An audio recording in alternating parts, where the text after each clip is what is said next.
I just finished my new logo animation course, which we created with my friend Ina from Kashu Academy.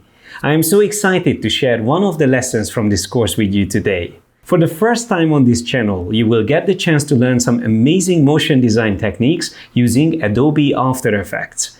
Ina is going to teach you how to get started with some simple icons in Adobe Illustrator and make them morph into each other with some really cool and dynamic transitions. But before we get started, let's hear it from Ina what else we cover in our brand new course. Logo animations are the perfect way to start your After Effects journey. A good custom logo animation is priced between $1,000 to $9,000 but After Effects is a complex software. My name is Ina and I'm the CEO and founder of Kashu. I have 7 years of experience in this field and I have worked with brands like Nissan, Yale, and UNICEF. In this course, I'll teach you how to create these 3 logo animations. First, we have the mascot logo, where you learn a bit more about character animation. Next, I'll show you the most important motion graphics techniques. And last but not least, you'll learn more about kinetic typography animation. You also receive the project files for all the animations. I'm super excited to work with you, so let's get started. Hello guys, and welcome to this new course. In this course, I will show you how you can create this morphing animations. We are going to be morphing these icons, and this is the final result. We have a lot of work to do, so we are going to get started in a minute, but it's a pretty long animation. It's actually 15 seconds, and there are a lot of things here that I can show you and a lot of techniques that you can master after this course. So I'm very excited, and let's get started. The first thing that I want to talk to you guys about is the design of these icons and my thought process of how and why I created this animation. So obviously this is like a logo reveal. These icons morph, and then at the end we see the logo of yes, I'm a designer. And obviously these icons are related to design. The thought process was just that we wanted to show design related icons that all kind of morph and transform into the logo to imply that this is what, yes, I'm a designer is all about. And there are a lot of little things that we took into account while we were working on this animation in terms of why transition the way we transition and why use this icon and this effect rather than this effect. But I'm going to tell you all about that during the course because I just want to be able to show you how it works in After Effects so you can know the difference and understand the logic behind everything. So before I create a composition and start this animation, I want to jump into Illustrator to show you a few things. First, this is the design of the icons. However, the way these icons are prepared is not really the way I need them for animation. We have all the layers here. They're all on a separate layer, but the thing is that these icons, they have a fill and they don't have a stroke. So if we import these icons into After Effects, we'll have a bunch of little dots that we'll need to adjust every time. So that will be really frustrating. And the better option here is to just have a stroke rather than a fill. So we are going to use these icons as references, but we are going to recreate them in After Effects directly so that we can manipulate them and we can change them and animate them. Let me jump directly into After Effects, and I'm going to click Ctrl-N to create a new composition. My composition will be 1920 to 1920, and I am going to make it 15 seconds.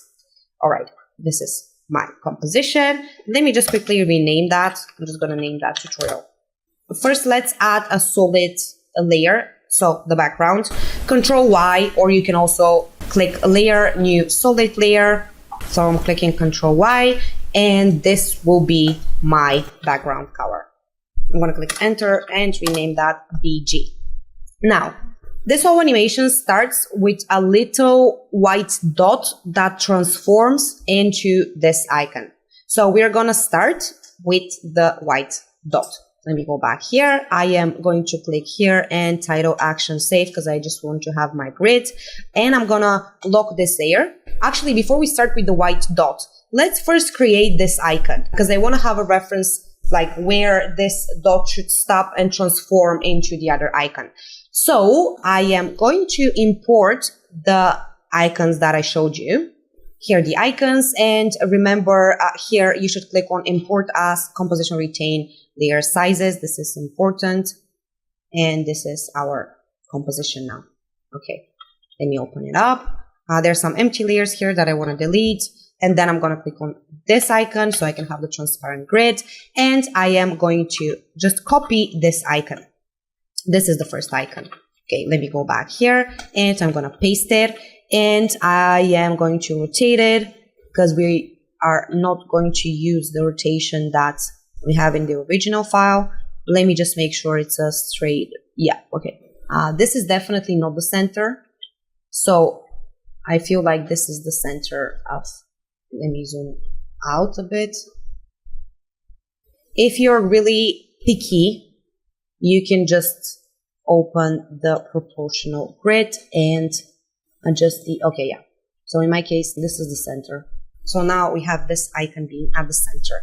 So now let me demonstrate what I meant when I showed you how it's very hard to manipulate these icons. So do you see that I just created a shape just to show you, we won't be using this, but look what we have here. So say, for example, that you want to create the animation that we have. What you need to do would be to select all these dots with these dots.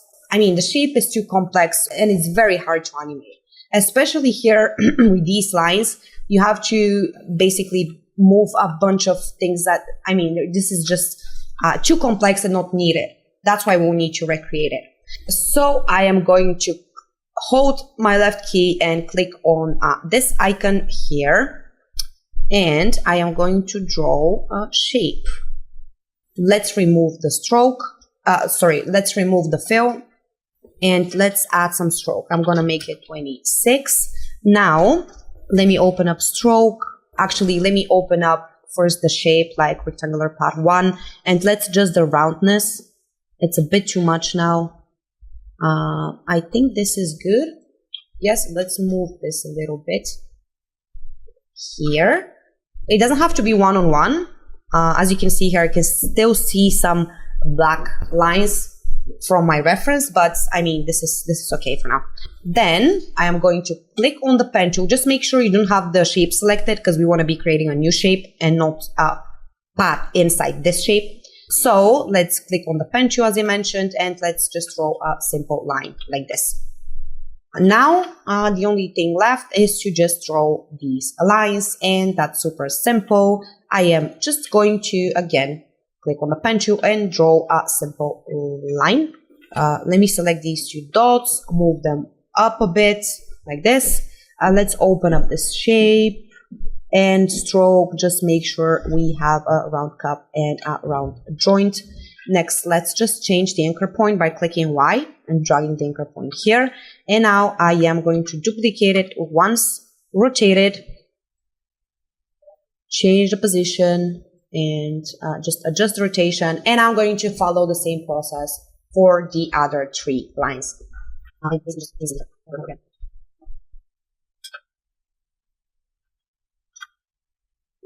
Okay, great. So we have all these shapes now, plus the reference. Let me just select all of them and isolate them just so I can see how it looks. Okay, I think it looks very good. I don't think I want to change anything at this point. So we now have all these shapes and we recreated the icon. Then let's just delete the reference that we had and we are left with the icon. Now let's just very quickly rename these layers by clicking enter and then just typing the name. Enter, that will be the base. And I'm just going to do the same thing for the other layers. Great. Now, let's hold the left key again and click on this ellipse tool and let's draw a little circle by holding shift like this. Great. So now let's change the anchor point by clicking Y and then just moving it right here. Now, I am going to add a fill color here and I am going to remove the stroke. Great. And actually, where is my grid? Okay, here we go. So first, let's animate the position of this dot. So I'm going to click on position and I'm also going to click on scale. We'll be adjusting the path too, but for now, let's just animate the scale and the position first. Now I'm just gonna select these two keyframes and click F9 to ease them. And I'm gonna go to about the 6th frame and I'm gonna move this scale keyframe here because this is when I want the little dot to be fully scaled. And at the start that would be 0. Next, I am going to adjust the position. So I want this little dot to start from here. Then at about, I would say 9 frames, I'm gonna make it go up. And then let's say 18 frames for now. I want it to go here. So this is where the animation of this icon, of the base of this icon would start. So this is why I want this dot to end its animation here. Let me preview that to see how it works. Okay, amazing. Okay, I think this looks good. I'm just going to click on position and open the graph and make some little adjustments on the graph editor. I won't be separating X from Y. This is just a velocity graph and I just want to make sure this animation is smooth. I don't know why, but I feel like this whole thing is not really at the center, or the little dot is not at the center. Let me see why. Okay, yeah, you see why? Like this whole position is just maybe 1 or 2 points off center. So I'm just going to click on position. If you click on position, you're basically selecting all the keyframes, so you can make adjustments to all of them rather than just changing one after the other. And I'm just going to click on the left arrow a few times. And yes, okay. Now we have it at the center. This is perfect. Okay, this is how it looks. Amazing. Now, we would like to make some adjustments to the path of this circle. But if I open it up and I have ellipse and here I have path, look at this. I can make adjustments to the size of it and the position of it, but I can't really change the shape of it. Like, for example, if I want to make it like a different shape, maybe from circle, I want to make a square, I can't really do that with these options. And this is because we have like a simple shape, circle. And what we want to do would be to have a shape that looks more like this shape, where I can make adjustments to the shape and change the shape if I want to. So I'm going to right click on ellipse path 1 and I'm going to click on convert to Bezier path. Now I have a Bezier path and not like options for a circle shape. Great. So now let's add some keyframes to the path. I want this circle to start normal. Then I want it to actually be normal here.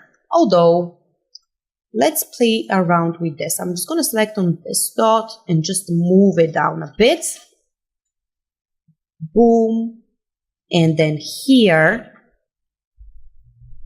at the end, I want it to be smashed. So, select all these dots and adjust these shapes as if this is a little ball that gets smashed. This and this one as well. I think this is fine. All right, and this is when this animation would end. So I'm going to click on Ctrl Shift and D to cut and duplicate and then delete it. Let me fit up to 100% so I can see the whole composition and see what we did. Okay, amazing. I think this looks good. I want to just adjust the path. I want this path to start from here and I'll offset it just a bit. Great. Great. The only other thing that I want to adjust would be this position. I think it's just a bit extreme. Just move it down a bit and let me see how this looks. All right. And finally, I'm again going to move this keyframe and offset it a bit. Let me isolate it so you can see it. So it starts normal and it starts changing its shape here and then it smashes here. All right, let me just select on path and adjust these keyframes a bit. They're too linear right now. Let me play with the graph a bit. So actually, this is a bit too much again. Maybe like this. Let's see. Much better. All right. Now I want to select all these motion effects and hide them for now. and also this line. I would like to hide it for now. And I just want to be left with the base. All these animations, the motion effects, the line, and the base would start here. Actually, the base animation will start here. The rest of them won't. But for now, let's just move everything. Great. So now it's time to do the same thing that we did with the circle, because now if I open up the part, I see size, position, and roundness, and I want to be able to adjust the shape and like animate it the way I want to. So right click, convert to Bezier part, and add a keyframe for the part. Easy easy with F9. And now I would like to go to about 1 second, 1 frame, and we might need to adjust the timing later. Click G, select one dot, click V, select all these dots, and move them here. That will be the starting position. And this should occur at the same time when the white circle moves down and changes its shape. So it should look like this. Okay. Great. Now let's click Part and open up the graph editor and make some adjustments. I want it to be a bit faster. Okay. Let me preview the whole thing. Okay, looks good. Great. Now let's add the little line. I am going to play this animation of the base. And you see it's around here. Yeah. This line overlaps with the line. So this is when this line should start its movement. I'm going to open it up and add the keyframe for the part, F9 to EZ and click U. Then, I just see that this is not a straight line. So let's first adjust that. So I'm going to click on G and adjust this dot until I see a straight line like this. Okay, awesome. So this is when it should start. And then I think around 6 frames after, so at around 1 second, I would like to adjust this shape. I'll actually add another dot right here. And I'm going to move it down a bit like this. Then 1 second, 6 frames approximately, make it go up a bit. And then 1 second, 12 frames, copy and paste the first keyframe. Let's see how that looks. Great. So now when the transition happens from the white ball to the base, as you can see in our original animation, we have these 2 motion elements that are very cool. So let's add them now. I'm going to go back here and I am going to select the pen tool and draw a simple line just like this. Then I am going to change the stroke to 31. I am going to open up this layer, stroke, change that to round joint, a round cup, and open up taper settings. Now, I want the start length to be 79. The end length should be 71. And the start ease should be 56. End ease 83. Like this. Okay, so now it looks more like a block. Okay, I'm just going to extend the shape a bit. Okay, this is how it looks and I think it looks awesome. Let's click Y and adjust the anchor point just to make it start here. I'm going to click P and I'm going to animate the position and the scale as well. And I would like to make it start here. Actually, let me click R and I'm going to animate the rotation as well and make this rotation like this. The scale should be 0 at the start. Then about, I would say 25 frames, make it go up. So change the position and change the arc a bit. Now make this the scale 100, change the rotation to 0. Actually should be more like 20. And then let me just change the position and make it here directly and extend the position keyframe to about 1 second and the rotation should be same as the position. Okay, amazing. And now just make sure the scale keyframe, this one is at the center, and here at the end, just make that 0. And let me see how that looks. Okay, good. Okay, Control Shift and D to cut and duplicate, and then U, and then I'm going to do that one more time.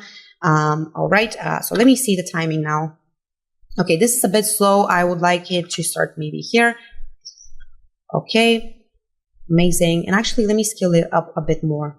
I think it will look better. Now, Control D to duplicate this, U, and I would like to just grab this dot. This is my last keyframe. Move it, I would say here. Change the arc a bit. Move the first position here. Now, the scale can be just a little bit smaller than the previous one, just so we can have some variety. I am gonna change rotation too. So at the start, it should be more like this. And I'm gonna move it here. Let me extend this layer a bit and let me remove this keyframe for now so I can see how it looks. Okay, this is good. And now click G and just adjust the shape a little bit so it looks more like this.